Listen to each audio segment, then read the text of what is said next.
பால் கௌலி இவர் யாருன்னா ஒரு சிறை கைதியாக இருந்தவர். அவருடைய அப்பா அம்மா 2 பேருமே குடிகாரர்கள். அதில் 17 வயசுலேயே குடிப்பழக்கத்துக்கு இவரும் அடிமையாகி வீட்டில் இருக்க முடியாமல் பெற்றோரோட பெரிய சண்டை. அதனால் அங்கேருந்து வீட்டை விட்டு வெளியே வந்து ஒரு கிரிமினல், ஒரு குற்றவாளியாக ஆகி சிறைச்சாலைக்கு போனார். சிறைச்சாலையில் அங்கேருந்து வெளியே வந்தார். 1992 இராணுவத்தில் போய் வேலைக்கு சேர்ந்தார்.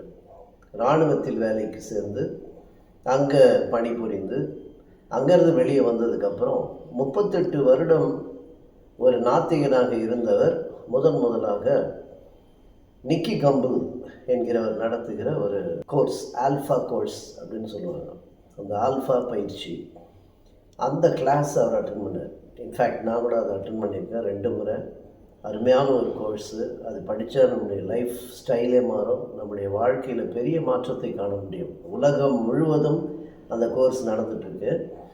அதை அவர், அந்த பால் கௌலி, அதை படித்த பின்பு அவருடைய மனமாற்றமாகி இயேசுவை ஏற்றுக்கொண்டு அதற்கு பின்பாக சிறைச்சாலை ஊழியத்தை ஆரம்பித்து அந்த சிறைச்சாலை ஊழியத்திற்காக அவர் பிடிஹெச் படித்து அவர் ஒரு சர்ச்சில் பாஸ்டர் ஆகி அதற்கு பின்பாக இன்றைக்கு கிட்டத்தட்ட 80% யூகேல, யுனைடெட் கிங்டம், அதே இங்கிலாந்து தேசத்தில் ஒரு 80% இந்த ஆல்ஃபா கோர்ஸை எல்லா சிறைச்சாலைகளிலும் அவர் இந்த பாடத்தை நடத்தி வருகிறார். அதற்காக லைஃப் டைம் அச்சீவ்மெண்ட் அவார்டு, அவருடைய வாழ்நாள் சாதனை விருது என்று அவருக்கு கொடுக்கப்பட்டது.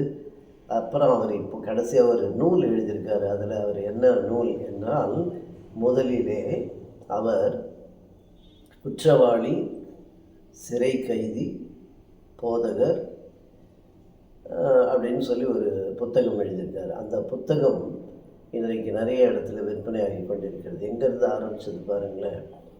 ஆனால் என்கவுண்டர் வித் காட், அந்த என்கவுண்டர் வித் காட் அப்படின்னா ஆண்டவரிடம் நாம் ஆண்டவரை சந்திக்கும் போது ஏற்படுகிற மாற்றம்.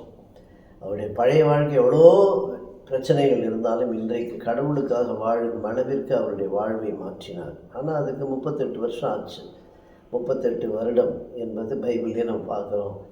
ஒரு நோயாளி 38 வருடமாக படுக்கையில் இருந்தவனை எழுப்பினார் கர்த்தர் என்பது போல நாட்கள், காலம் அது முக்கியமல்ல.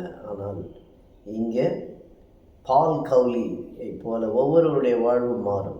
என்ன, அந்த கடவுளை சந்திப்பதில் முந்திக் கொண்டால் வாழ்வில் வெற்றி கிடைக்கும்.